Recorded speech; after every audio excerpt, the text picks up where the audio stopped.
საღამომშვიდობის ეს არის გადაცემა მედია სტანდარტი, რომელიც სამოქალაქო განვითარების ინსტიტუტისა და ტელეკომპანია GDS-ის ერთობლივი პროექტია.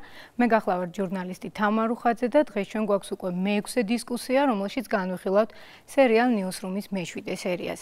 ეს არის ნებისმიერი ჟურნალისტისთვის და სატელევიზიო ნიუსრუმისთვის ძალიან საინტერესო, მნიშვნელოვანი, ამაღელვებელი, მაგრამ ამავე დროს ძალიან სარისკო მომენტი. ეს არის ექსტრემალური სიტუაცია, რომელიც ნებისმიერ ნიუსრუმში დგება მაშინ, როდესაც ჩნდება ეგრეთ წოდებული ცხელი ამბავი, ანუ breaking news-ი. წარმოგიდგენთ ჩვენი გადაცემის დღევანდელ სტუმრებს: ნინო ივანიშვილი, საზოგადოებრივ საქმეთა ინსტიტუტის ჟურნალისტიკისა და მედია მენეჯმენტის კავკასიური სკოლის დეკანი. ნინო ამავე დროს 22 წლის განმავლობაში იყო საერთაშორისო სააგენტო როიტერის უფროსი პროდიუსერი. ნინო ჯაფიაშვილი, ასევე ჯიპას ლექტორი, ჟურნალისტი, როგორც სატელევიზიო, ისე ბეჭდური მედიის გამოცდილებით. გიორგი მანჯავიძე, ჟურნალისტი. გიორგი არაერთხელ მოხვედრილა, მე მგონი, ექსტრემალურ სიტუაციებში, სწორედ ამიტომაცაა ის დღეს ჩვენი სტუმარი. ნიკა ლალიაშვილი, სახელმწიფო უშიშროების სამინისტროს საინფორმაციო ანალიტიკურ დეპარტამენტის ყოფილი ხელმძღვანელი და როგორც ყოველთვის დღევანდელ გადაცემაში სტუმრად არიან სტუდენტები, ამჯერად თბილისის სახელმწიფო უნივერსიტეტიდან გუგა როგავა და კობა მჭედლიშვილი.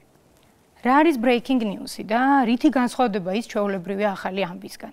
ის ერთი მხრივ არის, ასე ვთქვათ, ახალზე ახალი და ასევე გრძელდება და ვითარდება იმ დროსაც, როდესაც ჟურნალისტები მას პირდაპირ ეთერში გადასცემენ. მაგრამ ეს არ არის ერთადერთი თვისება, რაც ახალ ამბავს აქცევს breaking news-ად. ის ამავე დროს თავისი მნიშვნელობით არის ისეთი, რომ როგორც წესი არ ღვევს დაგეგმილ საინფორმაციო ბადეს, როდესაც სპეციალური გამოშვებით გადის ხოლმე მაუწყებელი ეთერში, ან არ ღვევს თუნდაც ახალი ამბების მანამდე დაგეგმილ თანმიმდევრობას. ნიუსრუმის მე-7 სერია იწყება წვეულებით და ჩვენი სერიალის გმირები სწორედ წვეულებიდან გარბიან სატელევიზიო ნიუსრუმში, რათა საზოგადოებას მოუყვნენ ძალიან დიდი ამბის შესახებ, ბენ ლადენის სიკვდილის შესახებ და ესეც ალბათ დამეთანხმებიან ჩემი სტუმრები, რომ breaking news-ის ერთ-ერთი დამახასიათებელი თვისებაა, რომ რატომღაც ის როგორც წესი ხდება მაშინ, როდესაც ჩვენ სამსახურში არ ვართ. და არა თუ უბრალოდ სამსახურში არ ვართ, არამედ ვართ ძალიან შეუფერებულ მდგომარეობაში სამსახურისთვის. მოკლედ ეს ერთი სიტყვით არის, შეიძლება ვთქვათ, რომ ნებისმიერი სატელევიზიო ჟურნალისტისთვის საოცნებო მომენტია, იმხელა ვთქვათ, ემოციას იწვევს ეს მომენტი, თუმცა ამავე დროს სწორედ აი ასეთი ექსტრემალური სიტუაციები არის ხოლმე ყველაზე საშიში და საფრთხილო, იმიტომ რომ სწორედ ამ დროს ჩანს კარგად თუ ვინ ვართ, რა შეგვიძლია, რა გამოცდილება გვაქვს და რა სიტუაციაში როგორ ვიქცევით. აი სწორედ ეს იქნება ჩვენი დღევანდელი გადაცემის თემა, ის რისკი და ის საფრთხეები, რაც ექსტრემალური სიტუაციის გაშუქებას ახლავს ხოლმე თან. მე მინდა პირველი კითხვით მივმართო ნინო ჯაფიაშვილს სწორედ ამ თემით.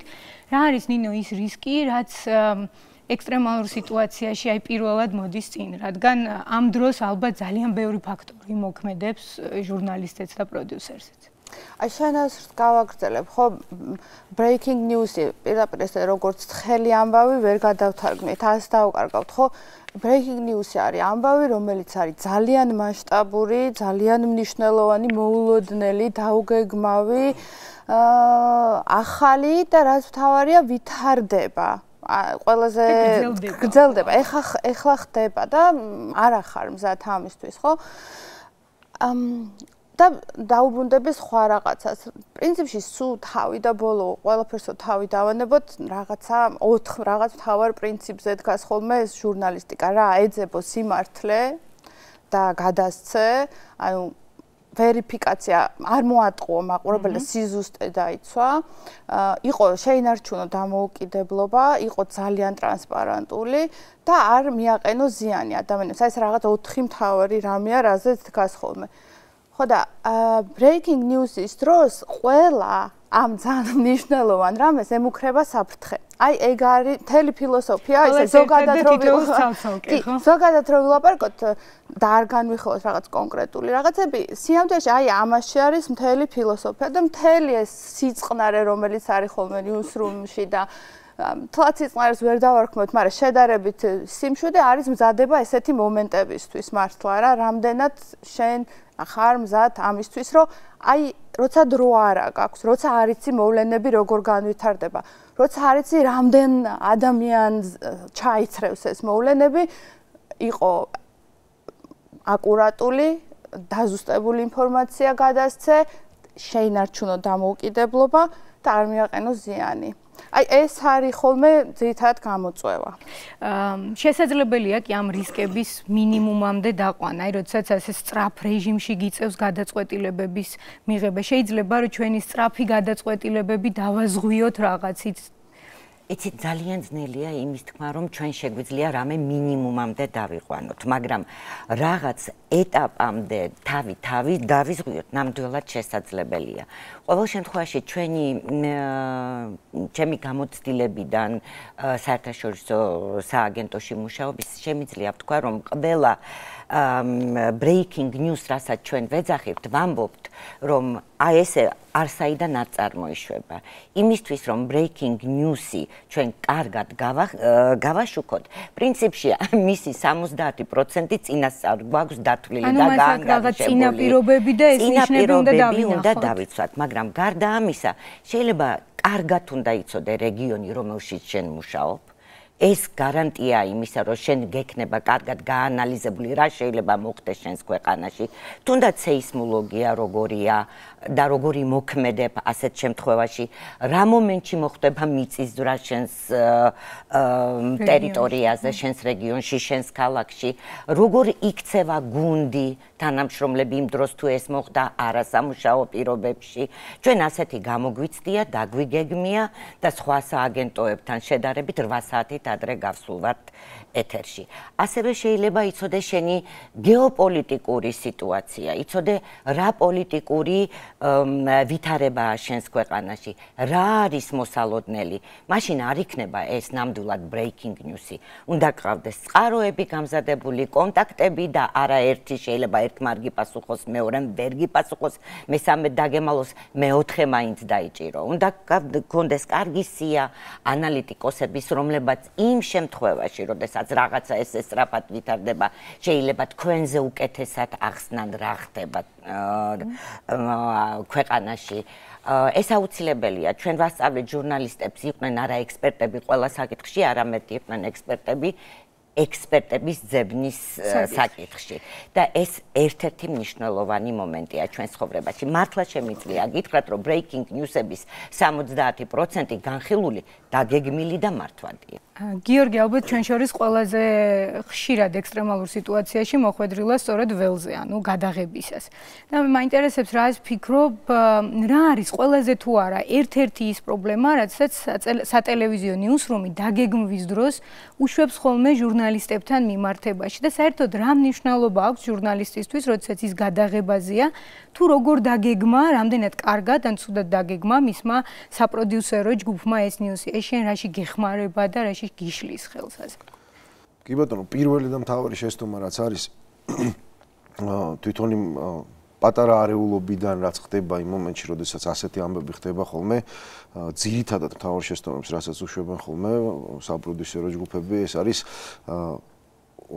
გამოუცდელი, ანუ უფრო ნაკლებად გამოცდილი ადამიანის გაშვება ველზე. ანუ იმ სიტუაციისთვის, იმ პირობებისთვის შედარებით გამოცდილი ადამიანი გარკვეულ რისკებს, რა თქმა უნდა, ავცირებს, მისგან მიღებული ინფორმაცია კიდე უფრო შეიძლება სხვა იყოს და სხვა პლუსები ქონდეს. ასეთი გამოუცდელი ადამიანის გაშვება ველზე ხშირად მთავრდება იმით, რომ იმ ადამიანს ან აკავებენ, ან ყველაზე სულ შემთხვევაში მის სიცოცხლით, ვთქვათ, მოსკოვით მთავრდება და ის ადამიანი იქ იღუპება. და ასე შემდეგ რა. ეს არის ყველაზე მთავარი. რაც შეეხება დაგეგმვას, ეს არის ყველაზე მთავარი და ყველაზე მნიშვნელოვანი. სანამ წახვალ ველზე შენ ცალკე ჟურნალისტი გეგმავ, როგორც ვთქვათ, აღნიშნეთ რაღაცა გარემოს პირობებს, სად მიდიხარ, რა სიტუაციაში მიდიხარ, რა არის იქ, ვთქვათ, მოსახლეობა, ის კუთხით რა ხდება, ყველა შესაძლო საფრთხეების განალიზება შენი მხრიდან არის მნიშვნელოვანი, სანამ წახვალ. და პლუს პროდიუსინგი, რომელიც ყოველთვის ხაზზე გყავს შენ სიტუაციის მიხედვით ის კარნახობს რა სიტუაციაში სად როგორი მოქმედო და რა გააკეთო. შენი კველზე შეიძლება მიიღო რაღაც გადაწყვეტილება, თუმცა აუცილებლად ეს კავშირში უნდა იყოს და საქმის კურსში უნდა იყოს. ანუ ძალიან მნიშვნელოვანია ასე თქვა ზურგს უკან როგორ მუშაობს ნიუსრუმი. იმიტომ რომ შენი მოქმედების არეალი შეიძლება იყოს ძალიან მცირე. იმდენად მცირე, რომ შენ თუნდაც იმ მიღებული ინფორმაციის გადამოწმების საშუალება იქ არ გქონდეს. ამ შემთხვევაში ზურგის სამსახური არის ძალიან მნიშვნელოვანი, იმიტომ რომ პარალელურად შეიძლება სხვა ჯგუფები მუშაობდნენ და ამ ინფორმაციას შენ უკვე აგროვებ და იქ უკვე გეძლევა საშუალება რაღაცა დამატებითი ინფორმაციის მიღების და გაანალიზების იქ სიტუაციის. ეხლა მე გამახსენდა და შემიძლია რამდენიმე მაგალითი გავიხსენო, როდესაც აი მაგალითად 2011 წლის 26 მაისის ღამის დაახლოებით 24 საათიანი ეთერი როცა მიყვავდა მაესტროში, მაშინ აი თითოეულ წევრს ამ ნიუსრუმისას აი რაღაცნაირად მუდმივად გვერდით მოყვებოდა შიში იმის და გახსენება რომ როგორ გამოიყენა ხელისუფლებამ ტელეკომპანია იმედის ეთერიდან ნათქვამი ერთი სიტყვა იმისთვის რომ სპეცრაზმი შესულიყო ტელეკომპანიაში და მუდმივად გქონდა ეს საფრთხე და შიშის შეგრძნება რომ ჩვენი ერთი სიტყვა შეიძლება ასე ვიღაცამ გამოიყენოს და აი ამ სიფრთხილემ ალბათ და ამ მუდმივმა ასე ვთქვათ მობილიზებამ გააკეთა ის რომ ეს თითქმის 24 საათიანი ეთერი გავიარეთ ასე ვთქვათ სუფთად და კარგად. თქვათ ასეთ იყო ლაფანყურის ეთერიც მაგალითად ლაფანყურის სპეცოპერაციის ეთერი გიორგის ემახსოვრება, როდესაც ასევე სიფრთხილემ გვიშველა ასე ვთქვათ და მუდმივმა რაღაც შიშმა რომელიც აი ზურგს უკან გიდგას, აი ამ შიშმა გადაგვარჩინა რომ ისიც ვთქვათ სუფთად და კარგად გაგვეულო, მაგრამ იყო პრაქტიკაში ეთერები, აი რომელშიც შეიძლება სიფრთხილის მოდუნების გამო, შეიძლება ზუსტად გამოცდილების არქონის გამო, რომელმაც ვერ ჩაიარა ასე სუფთად, როგორც მაგალითად ლაფანყურმა და 26 მაისმა მაგალითად რაფალიანცის ეთერი, რომელსაც მე ძალიან ხშირად მახსენებენ ხოლმე ჩემი კოლეგებიც და მე თვითონაც ძალიან ხშირად ვახსენებ ამ ეთერს სტუდენტებთანაც ტრეინინგებზეც, იმიტომ რომ ფიქრობ, რომ მნიშვნელოვანი არა მხოლოდ ჩემთვის, არამედ კოლეგებისთვისაც ამის გაანალიზება თუ რას შეიძლება მოყვეს ასეთი შეცდომების ჯაჭვი, ვთქვათ, როგორიც იმ ეთერში მოყვა. შესაძლებელია ეს იყოს დავუშვათ პირველი სახიფათო გადაწყვეტილება, რომელსაც იღებ, მაგალითად იმ შემთხვევაში, როდესაც ვთქვათ, გადაწყვიტეთ, რომ ამბავი მომზადების გარეშე და მომზადებლად პირდაპირ ეთერში შეგვეშვა და ამას მე აესხა და მოყვა ის შეცდომების ჯაჭვი, რომელიც უკვე პირდაპირ ეთერში ხდება. და ილუზია იმის, რომ პირდაპირ ეთერში შეგიძლია ეს შეცდომები აკონტროლო არის ალბათ ძალიან საშიში და რეალურად ალბათ არასდროს არ უნდა დავიჯეროთ ეს, იმიტომ რომ შესაძლოა ეს იყო იმის ბრალი, რომ წინა ორი კარგი გამოცდილება გათამამებს და თავდაჯერებულობას გმატებს და სიფრთხილეს გიდუნებს და ზუსტად ამ დროს გაგირბის ეთერი ხელიდან. თქვათ, როგორც მე გამექცა იმ საღამოს ეთერი ხელიდან. ეთერი გამექცა, მაგრამ დარჩა პასუხისმგებლობა, რომელსაც ვერსად ვერ გაექცევი. და ამ შემთხვევებს ახლა რომელიც მე ვახსენე, ჩვენ დაუბრუნდებით გადაცემის უკვე დასასრულ ნაწილში შეჯამებისას, მანამდე მინდა ნიკას აუსვა ასეთი შეკითხვა. თქვენ მუშაობდით 2002-2004 წლებში სახელმწიფო უშროების სამსახურში და მაშინაც და დღესაც რამდენად უქმნიდა მედია საფრთხეს, აი სახელმწიფო ინტერესს, რამდენად აყენებდა საფრთხის ქვეშ მსგავსი თემების გაშუქებით, განსაკუთრებით, როდესაც ეს არის breaking news-ი და უკვე აიმდენი საფრთხე და რისკი ჩამოვთვალეთ და ეს ყველაფერი, როდესაც არის ერთ-ერთი, ასე ვთქვათ, ზეწოლის ფაქტორი ჟურნალისტზე და პროდიუსერზე, რომ მიიღონ სწრაფი გადაწყვეტილება. ეს პერიოდი, თუ რაც ახსენეთ, 2002-2004 წლები იყო ძალიან საინტერესო პერიოდი იმ გაგებით, რომ პრაქტიკულად breaking news-ის რეჟიმში ცხოვრობდა მთლიანად ქვეყანა. ეს იყო პანკისის კრიზისის პერიოდი, შემდეგ უკვე იყო ვარდების რევოლუციის პერიოდი, პოლიტიკური დაძაბულობის პერიოდი და იმავდროულად ეს პერიოდი დაემთხვა იმ მდგომარეობას ქვეყანაში, როდესაც სახელმწიფო იყო ძალიან სუსტი და მედია იყო ძალიან ძლიერი. ძლიერი მედია, ძლიერი სახელმწიფოს ნაწილია. აბსოლუტურად არ გეთანხმებით. ეს არის რაღაც ბალანსი, რომელიც ძალიან იშვიათად დგება ეს წონასწორობა, ძალიან იშვიათად. მე საქართველოში არ მახსოვს ესეთი პერიოდი, როდესაც დაბალანსებული იყო მედია და სახელმწიფო. იმ პერიოდში მედია იყო ძლიერი, მედია ფლობდა. ორივე შემთხვევაში სუსტია, ესე იგი სახელმწიფოს რაღაც. მაგრამ ალბათ ეს სხვა თემა, სხვაგან წაგვიყვანს, ხო? ეს საბოლოო ჯამში ალბათ შეჯამების დროს შეიძლება ზუსტად ამაზე ვილაპარაკოთ რა. მედია იყო ძლიერი, მედია ფლობდა უფრო მეტ ფინანსურ საშუალებებს, საც კი თქვათ, ვიდრე სახელმწიფო უშუალოების სამინისტრო იმ პერიოდში. მედიას ჰქონდა, გარდა იმისა, რომ მედიას ჰქონდა ნდობა ბევრად მეტი ვიდრე სახელმწიფოს საზოგადოებაში, იმავდროულად მაგალითად აი იმ მოქმედებების თეატრში, თქვათ, პანკისის ხეობაში იყო ტელეარხები და კონკრეტული ჟურნალისტები, ვინც ფლობდნენ ბევრად მეტ ინფორმაციას, ნედლ ინფორმაციას, ვიდრე სახელმწიფო. ამან მნიშვნელოვნად დააზარალა მაშინ სახელმწიფო უშიშროება მთლიანად, უსაფრთხოების სიტუაცია დააზარალა. დასაწყისში, ბანკის კრიზისის დასაწყისში, როდესაც მე შემიძლია გავიხსენო ერთი ყველასთვის ცნობილი ფაქტი, როდესაც რუსთაველის ერთ-ერთმა ჟურნალისტმა გადასცა ინფორმაცია, როგორ გადაადგილდებოდა ერთ-ერთი ჩეჩნური ქვედანაყოფი, მან აჩვენა ის ადგილები, სადაც ხდებოდა ესენი, სადაც აკეთებდნენ ბანაკებს, ანუ ნაბანაკარი, ასე ვთქვათ. და რამდენიმე საათში რუსეთის ფედერაციამ საჰაერო დარტყმა მიაყენა იმ წერტილებს. თანაც ეს გაამართლა რუსეთის ფედერაციამ იმით, რომ აი მაშინ როდესაც საქართველოს ხელისუფლება მალავს და არ ამბობს, რომ მის ტერიტორიაზე იმყოფებიან შეიარაღებული ბოევიკები, აი დამოუკიდებელმა ტელეკომპანიამ პირდაპირ აჩვენა ამ ბოევიკების ადგილსამყოფელი და ჩვენს შესაბამისად პრევენციული და ესე უწოდებდნენ ისინი პრევენციული დარტყმები განვახორციელებთ. ეხლა ამის შემდეგ, რა თქმა უნდა, დღის წესრიგში დადგა რაღაც კოორდინაციის აუცილებლობა, მართლა ძალიან შეწუხდა მაშინ რუსთაველის ხელმძღვანელობა ამ ფაქტის გამო და უკვე პირველი პრეცედენტი გაჩნდა, როდესაც სახელმწიფომ დაიწყო მუშაობა მედიასთან. შეიქმნა მედია ცენტრი, რომელიც ისახავდა ორ მიზანს. ერთი იყო ნიუსის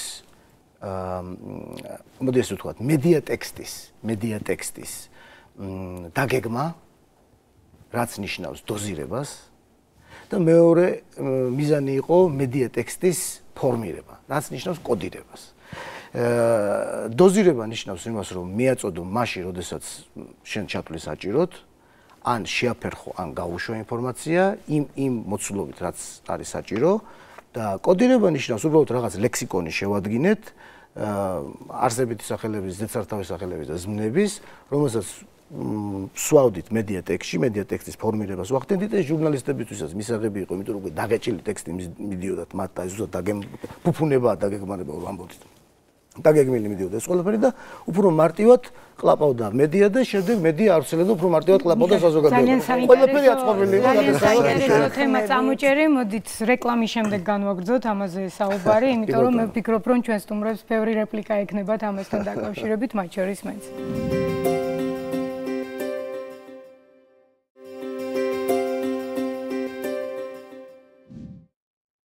საუბრობთ მედია სტანდარტზე და უბრუნდებით ზუსტად იმ თემას, რომელიც ნიკოლა ალიაშვილმა წამოჭრა და რეკლამამდე მე მგონი ჩვენ სტუმრებს ჰქონდათ რეპლიკები, მე ერთს დავამატებდი, უბრალოდ ის რაც ნიკამ მოყვა, ნიშნავს თუ არა ეს უშიშროებასთან მედიის თანამშრომლობას და რამდენად გამართლებულია ეს საერთოდ, იმიტომ რომ აი ეს თქვათ ტექსტში ჩაყრილი კოდირებული სიტყვები და ის აწყობს ჟურნალისტებსაც და აწყობს თქვათ სახელმწიფოსაც ხომ არ არის ხომ არ აქვს ადგილი სახელმწიფოს ინტერესების ბად ასე თქვათ ხელისუფლების ინტერესების გასაღებას, რასაც მე კიდევ ვიმეორებ, ეს იყო პერიოდი, როდესაც სახელმწიფო იყო ძალიან სუსტი. მედია იყო ძლიერი. და რადგანაც მედიამ იმ მომენტში დაინახა ნამდვილად რომ ეს ხელისუფლების ინტერესები არ იყო მარტო და სახელმწიფო ინტერესები იყო, იმიტომ რომ საქართველოს ტერიტორიას ბომბავდნენ. აი რას ნიშნავს ეს სახელმწიფოს ინტერესი ამ შემთხვევაში? ყველას ინტერესი. აი ზუსტად მეოთხე სვეტი, რომელზეც ნინო ლაპარაკობდა. არა, ეს ხო მე ერთ რამეს ვიტყვი თუ შეიძლება ბოდიში. გენიალური სიტყვები აქვს ნათქვამი უმბერტო ეკოს რა. რომ სწორედ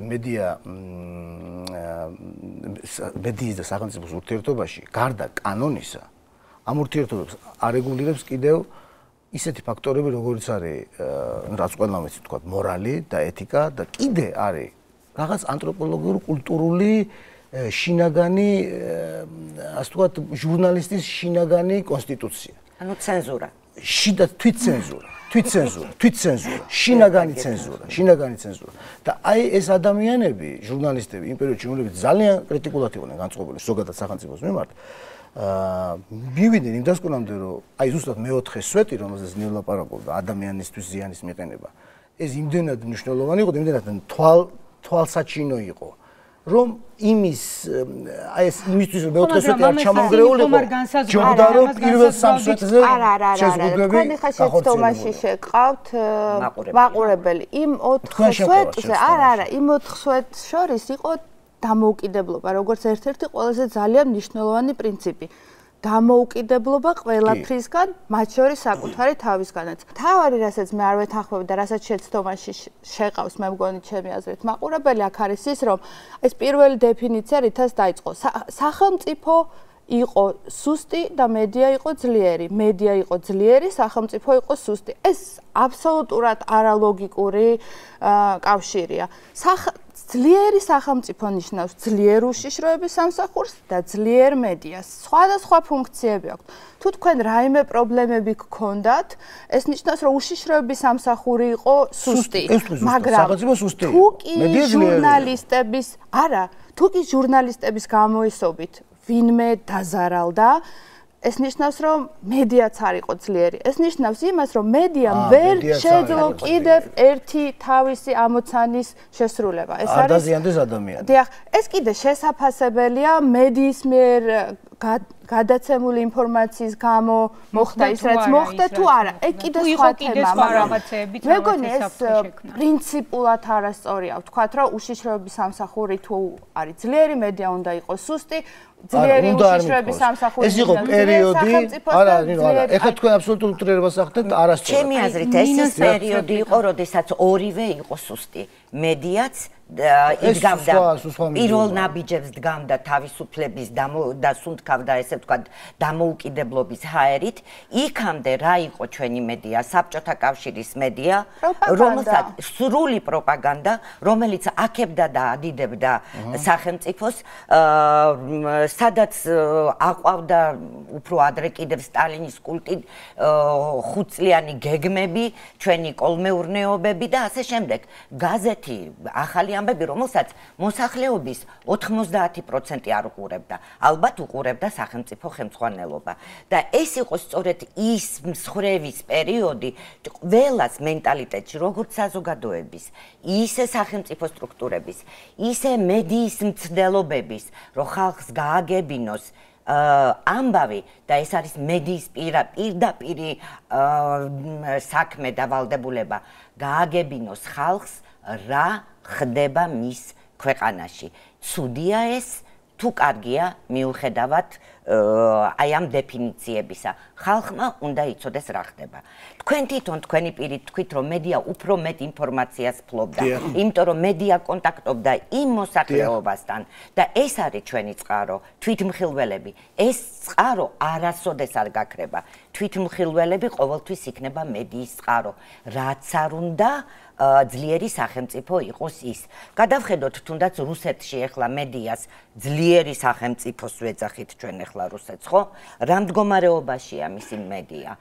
ერთადერთი ალბათ რამოდენიმე ინტერნეტ რესურსია, რომელიც მედიისგან დამოუკიდებლად მუშაობს და ცდილობს გააგებინოს ხალხს რეალურად რა ხდება.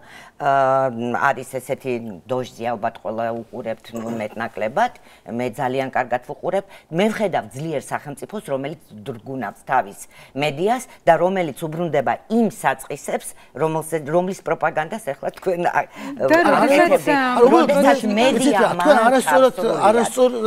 არასწორი სამიზნე აერჩიეთ ჩემი სახით. მე თქვენ კი არ გებრძვით ამ წუთას. მე თქვენ მყევხართ როგორც აი ესეთი სიმბოლო სახელმწიფო უშიშროებისა. და ხვალ.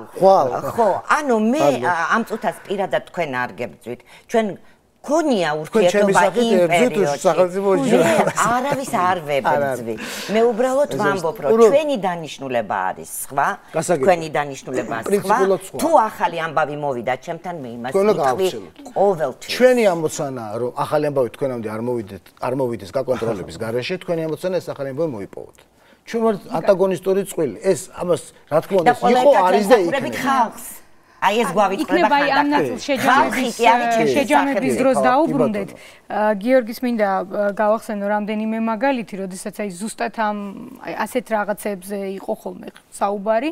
მაგალითად ლაფანყურის სპეცოპერაციის დროს ჩვენ ხშირად გვესმოდა არგუმენტი, რომ ეს იყო სახელმწიფო ინტერესების თემა, როდესაც ჩინაგან საქმეთა სამინისტრო არ ამჟღავნებდა დაღუპულთა გვარებს. ახლაც გვესმის ასეთი არგუმენტები, როდესაც ხელისუფლება საყვედურობს მედიას, რომ გარკვეული თემების წამოწევით, მაგალითად პანკისიდან ახალგაზრდების სირიაში წაყვანით ან ცენტრალურ აფრიკაში ქართული მისიის და ზოგადად სამხედრო მისიის თემით აზიანებს სახელმწიფო ინტერესებს.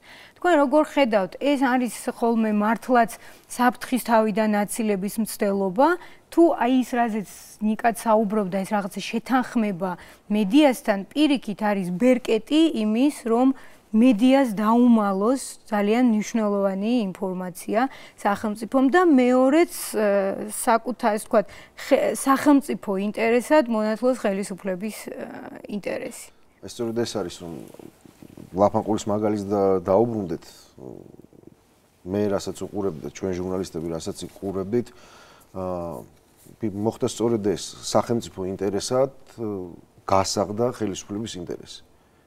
ეს ჩემი პოზიცია იყო იმ მომენტში, იმიტომ რომ ხშირ შემთხვევაში ასეც ხდება, ის ცდილობს რაღაც დაგიმალოს ინფორმაცია და თავის სისუსტეს სახელმწიფო ამართლებს ამით. ის იყო სახელმწიფოს სისუსტე, ხელისუფლების სისუსტე, იმიტომ რომ იქ თუ მოძრაობდა შეიარაღებული რაღაცა დაჯგუფება ან სადღაც გადადიოდა, თუნდაც იმ წლებში, რომელიც თქვენ ახსენებთ, ის იყო პირდაპირ ხელისუფლების სისუსტე, იმიტომ რომ მე მედია ვარ, მე თუ მექნება იმის საშუალება და მაქვს თუნდაც მცირედი შანსი, რომ ეს ამბავი ვანახო, აუცილებლად ვანახებ, იმიტომ რომ მე პირდაპირ ვალდებული ვარ მოსახლეობის და აუდიტორიის წინაშე. ეს არის ჩემი ვალდებულება.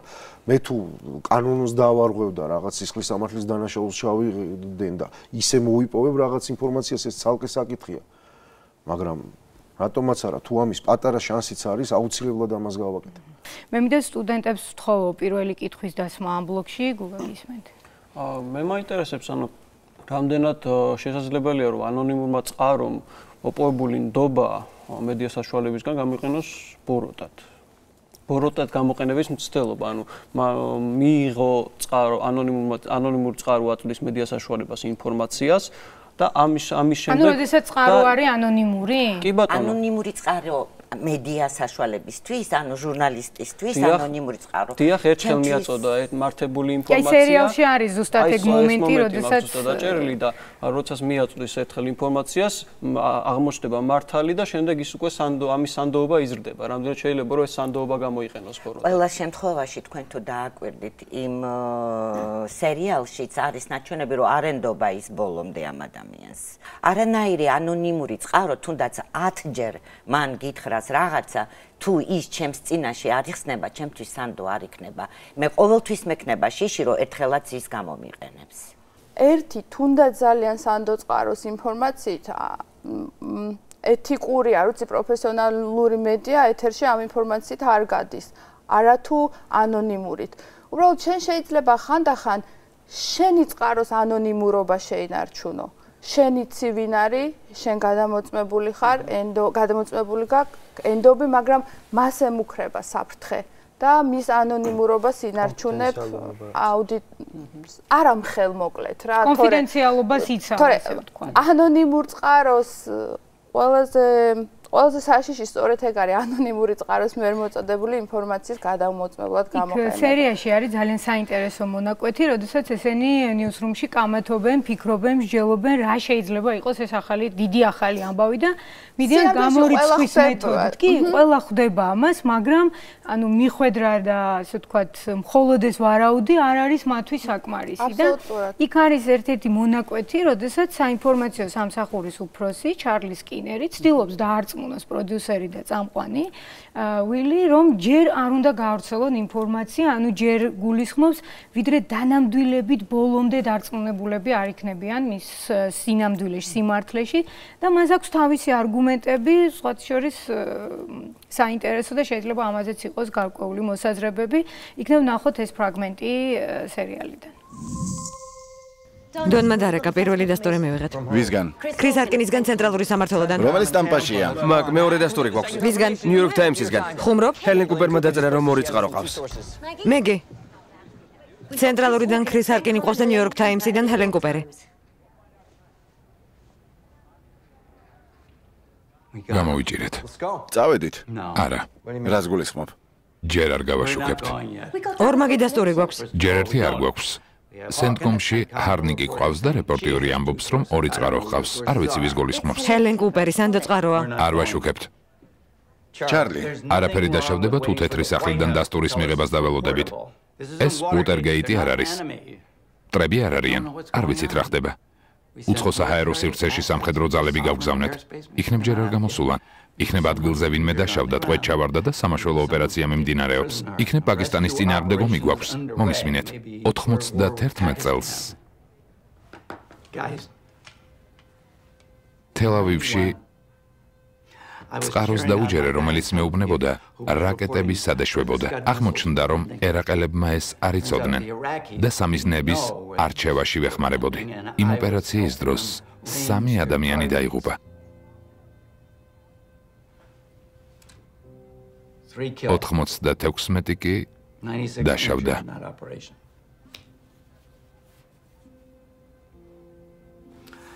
ხერალდო ალბათ ისევ იმეორებს, რომ ფინეთს ვებრძვით. დღეს რაც უნდა მომხდარიყო, დამიჯერეთ. ხალხის სიცოცხლე და პრეზიდენტის თანამდებობა სასწორზე იქნებოდა. შეცდომას არ დაუშვებთ. თუ 2 წუთით დავიგვიანებთ, ეს ჩვენი ძველი შეცდომებისთვის სასჯელი იყოს.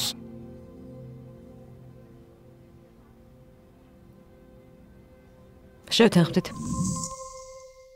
ფიქრობ, ჩვენ ვნახეთ ერთ-ერთი ყველაზე ვთქვათ გადამწყვეტი ეპიზოდი ამ სერიიდან, როდესაც აი სწორედ არგუმენტების ბრძოლა მიდის, როდის უნდა გაუშვან ეთერში ინფორმაცია და როდის არა. და ამ მონაკვეთის ნახვისას მე გამიჩნდა ესეთი ვთქვათ შეკითხვა, არა შთაბეჭდილება, არამედ შეკითხვა, რომ ეს არის მხოლოდ სიზუსტის დაცვის გამო ხდება ეს, თუ არის აქ რაღაც ინტერესების გადაკვეთაც, ვთქვათ, იგივე სახელმწიფოს ინტერესებთან. აი, სწორედ დაახლოებით მსგავსი თემით დავბრუნდებით ჩვენ უკვე რეკლამის შემდეგ.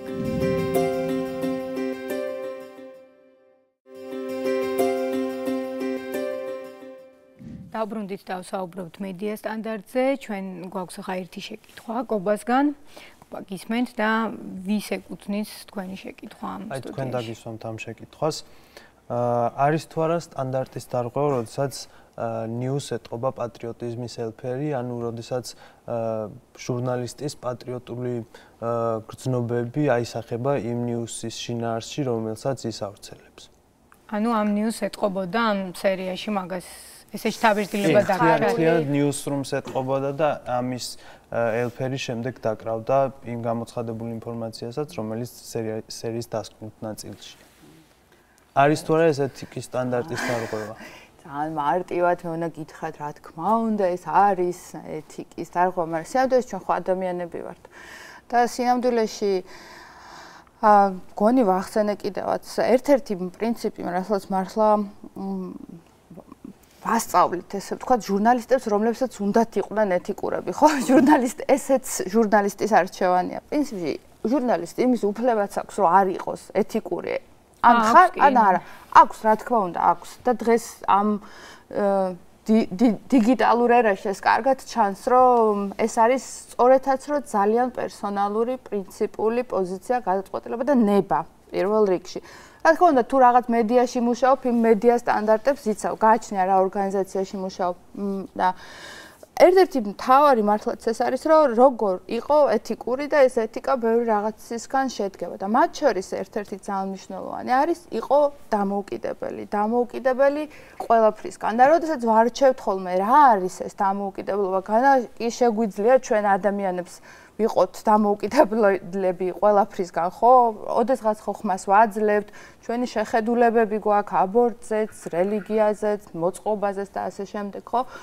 ყველაფერს ასე თუ ისე გამოცდილება, ვარჯიში, ანალიზი, კრიტიკული მიდგომა შველის რაღაცნაირად, რაღაცების გამომუშავება შეიძლება. ყველაზე ძნელი რაც არის, განთავისუფლდე რაღაცნაირად შინაგანი შენი თავისგან, ამოუკიდებელი იყო შენი თავისგან, რაღაც სხვა შეხედულებებისგან შეიძლება იყო და სიამოვნებაში ამ ფილმში რაც ხდება, ეს არის, რა თქმა უნდა, გაცილებით უფრო მშვიდად, გაწონასწორებულად სტანდარტების დაცვით გააშუქებდნენ და გააშუქეს ალბათ ეს ამბავი ყველა ამერიკელების გარდა, იმიტომ რომ ამერიკელებისთვის განსაკუთრებული ამბავი იყო.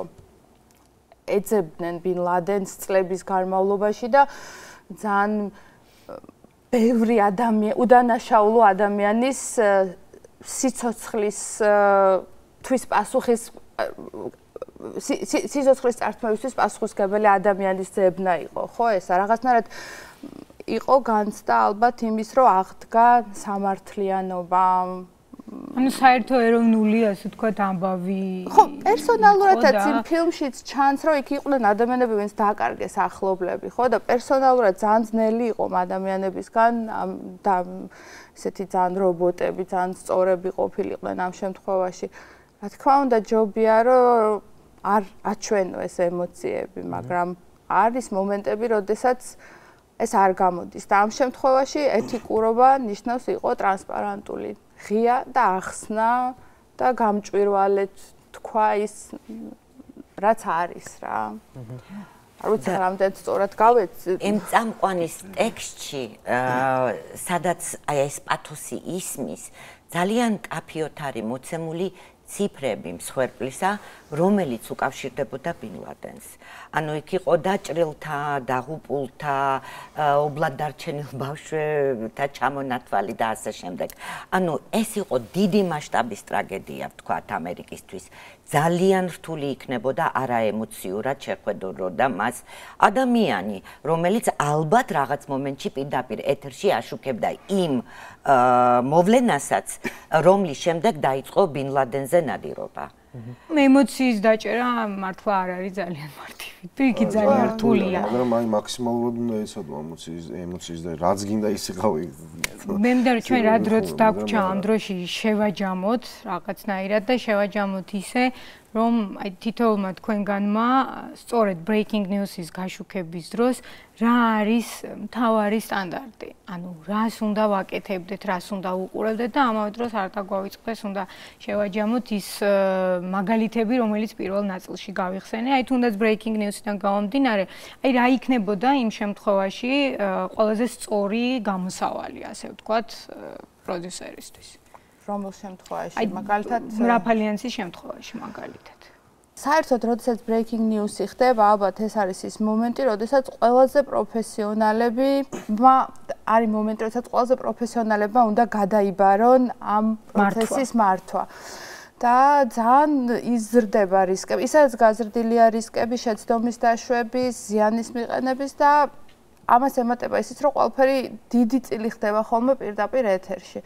მაგალითად, პირდაპირ ეთერის მომზადება, რაც ნინამ თქვა და მომზადება ნიშნავს იმასაც, რომ მზად იყო პირდაპირ ეთერისთვის. როდესაც რაღაც ძალიან განსაკუთრებული ხდება, ერთი რომ ეს არ არის მომენტი შეფასებებისთვის, არ უნდა დაგავიწყდეს, რომ ეს არ არის მომენტი შეფასებებისთვის, ეს არის მომენტი წმინდა ფაქტების რეპორტინგისთვის.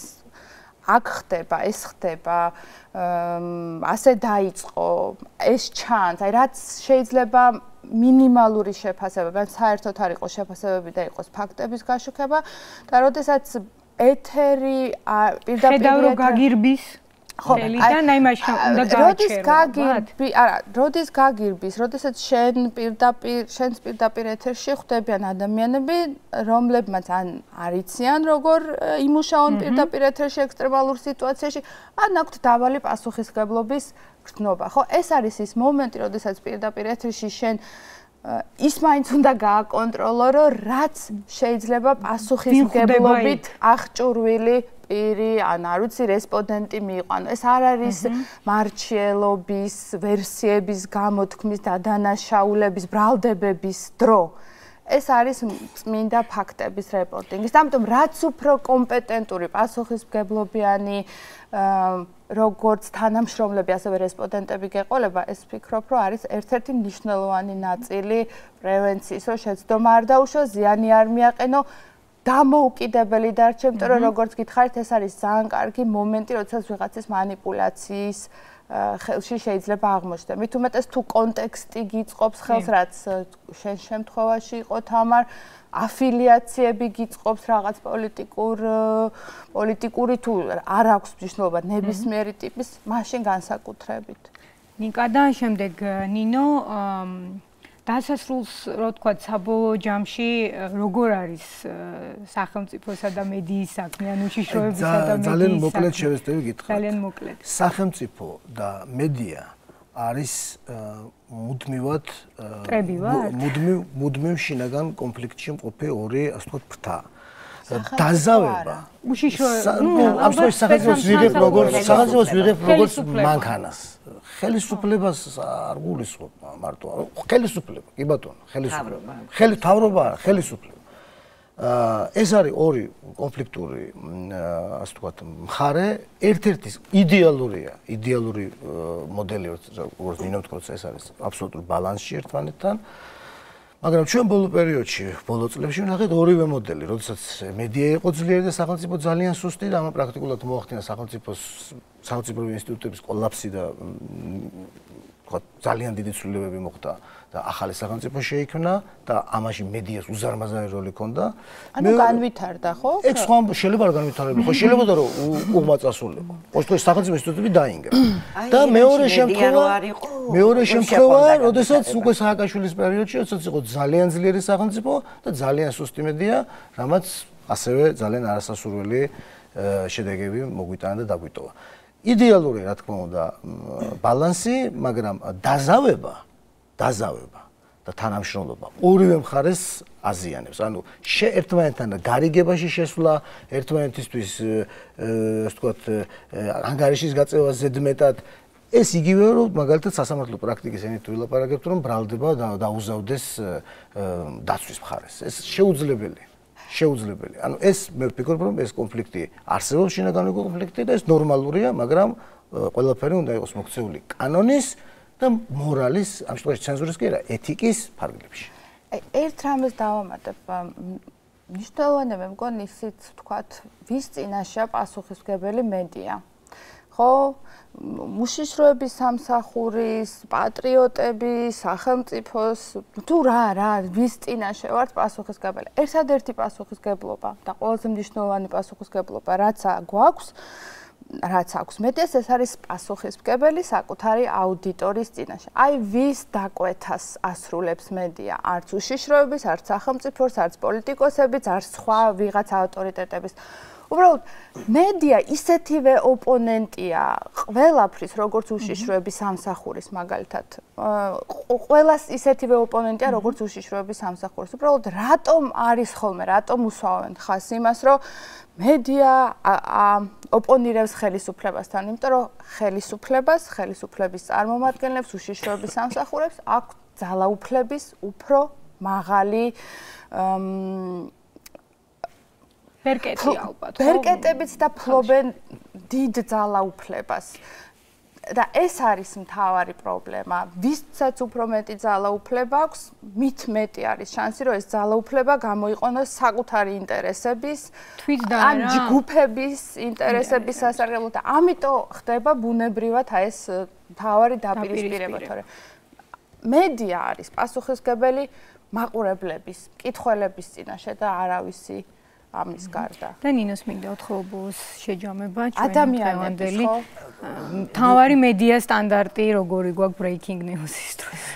არ ვიცი, მთავარ მედია სტანდარტებზე უკვე ყველაფერი ვილაპარაკეთ, მაგრამ აქაც ვამბობ, რომ breaking news-ის დროსაც არის რაღაცა ხერხები, რომელსაც უნდა დავეუფლოთ. რა დოზით დავიწყოთ პირდაპირ ეთერი, რომელზედაც ჩვენ ვლაპარაკობდით, სად გავაჩროთ, როდი შევიდეთ მეორედ, 15 წუთის შემდეგ, 20 წუთის შემდეგ, ანუ არსებობს რაღაცა ინტერვალები, რა დროშით ჩვენ ვასწრებთ უფრო დამაჯერებელი ინფორმაციის, ვთქვათ, მოპოვებას. მაგრამ აქ ისევ ჩვენ ორთაბრძოლას მინდა დაუბრუნდე, ჩვენი ურთიერთობა არ არის ომი. ჩვენი ურთიერთობა არის გარკვეული ეს არის ხელისუფლებასა და საკანონმდებლო აბსოლუტურად მე ზომიერი გარეშე შეუძლებელია ურთიერთობა. რა თქმა უნდა. და კიდევ ერთხელ ერთი რაღაც არ ვიცი მაქვს თუ არა დრო, მაგრამ მინდა ვთქვა, ძალიან ბევრს აკრიტიკებენ ქართულ მედიას. და მე მინდა ის რასაც ხედავდი იმ პერიოდში, როდესაც აქ არ ცხოვრობდი და სხვა რეგიონში ვმუშაობდი საკმაოდ დიდი ხანი, ყველა ჩამოსვლაზე და ალბათ 6 თვეში ერთხელ მაინც ჩამოვდიოდი, ვხედავდი იმ წინსვლას, იმ პროგრესს, რომელსაც ჩვენი ჟურნალისტები კერძოდ თუ ჯგუფურად გადიოდნენ და მინდა ვთქვა, რომ რაღაც მომენტში მე მგონი მედიამ ერთი თუ ორი ნაბიჯით განვითარებაში გაასწრო კიდევაც იმის აღქმას, რომ მედია ვითარდება. დღეს მედია ჩვენს რეგიონში, საქართველოში ალბათ არის ერთ-ერთი უძლიერესი და მე ამის შედარების საშუალება მაქვს და მინდა მადლობა გადაუხადო რეგიონთან მიმართებაში, რუსეთთან შედარებით თუნდაც აბსოლუტურად სხვანაირად ვითარდება ჩვენი მედია და ის პირველი ნაბიჯები, რომელიც მათ თქვენთან ერთად გადადგეს, ალბათ ძალიან სასარგებლო იყო, თუნდაც ის პანკისის შეცდომები, ის შეცდომა, რომლისგან არავინ არ არის დაზღვეული და რომელიც მაესტრომ, ვთქვათ, მეცხრე არხმა მაშინ დაუშვა, მაგრამ რამდენი კარგი რამე გააკეთა. იგივე მეცხრე არხმა, იგივე რუსთავმა და ასე შემდეგ და მე როგორც საერთაშორისო მედიამ, რომელსაც ძალიან ხშირად მაშინ, როდესაც ვიყავი, მქონდა შეხება ყველა ქართულ მედიასთან, შემიძლია ვთქვა, რომ სხვა თუ არაფერი კოლეგიალურობით იყვნენ არაჩვეულებრივი და ყოველთვის გვერდში ვედექით ერთმანეთს და ერთმანეთს ედგნენ გვერდში და ყველა ერთად ვითარდებოდით ჩვენ შეცდომებზე და სხვის შეცდომებზე. მაშინ მეც პოზიტიურ ვთქვათ ნოტაზე ვეცდები დავამთავრო, რაც ნინომ თქვა და ნინომაც თქვა და ყველამ ერთად არაერთხელ აღვნიშნეთ, რომ მედიის მთავარი ინტერესი არის აუდიტორია, საზოგადოების მთავარი ინტერესი კი არის სიმართლის მოსმენა, როგორი მწარე და უსიამოვნოც არ უნდა იყოს ეს სიმართლე. და როდესაც შენ ხარ პირველი, ვინც იგებს ახალ ამბავს და ეს breaking news-ის დროს ძალიან დამახასიათებელი რამ არის ეს უპირატესობის შეგრძნება, რომ შენ იცი პირველმა და აი შენ უნდა იყო ის, ვინც უნდა მოუყვეს საზოგადოებას და ძალიან ხშირად ვერ ითმენ კიდევაც, ანუ ძალიან დიდი გამოწვევა და იქ არის სერიალში ერთი მონაკვეთი, როდესაც ესენი ვერ გადიან ეთერში და თვითმფრინავში დარჩენილები უყვებიან მგზავრებს და უყვებიან ეკიპაჟის წევრებს. Newsroom-ში კი უყვებიან ერთმანეთს და შემთხვევით შემოსულ პოლიციელებს. ანუ ეს არის ინსტინქტი, რაც ალბათ ყველა ჟურნალისტს აქვს, რომ როგორც კი მიიღებს ინფორმაციას, მას ავტომატურად უჩნდება მოთხოვნილება, რომ ეს ინფორმაცია საზოგადოებას გადასცეს, მაგრამ ალბათ აი სწორედ ამ დიდი გამოწვევის დროს არ უნდა დაგვავიწყდეს ეს ყველაფერი ის, რაზეც ჩვენ საუბრობდით, ის რისკები და ბოლოს მე ძალიან დიდი იმედი მაქვს, რომ აი ჩვენი შეცდომები, ჩვენი სწორი და არასწორი გადაწყვეტილებები გახდება ის გამოცდილება, რომელიც როდესაც ქართული მედია იდგამდა, სატელევიზიო მედია დგამდა პირველ ნაბიჯებს, ჩვენ არ დაგხვედრია სამწუხაროდ, მაგრამ იმედი მაქვს, რომ დახვდებათ იმ ადამიანებს, ვინც მომავალში მოვა ამ პროფესიაში და დაეხმარებათ კიდეც, რომ იყვნენ უკეთესი პროფესიონალები. დიდი მადლობა ყველას სტუმრობისთვის, დიდი მადლობა დისკუსიაში მონაწილეობისთვის. მედია სტანდარტი დაგიბრუნდებათ ერთ კვირაში უკვე სხვა სტუმრებთან, სხვა წამყვანთან და სხვა თემებთან ერთად. მშვიდობიან და ნაკლებად ექსტრემალურ ღამეს გისურვებთ.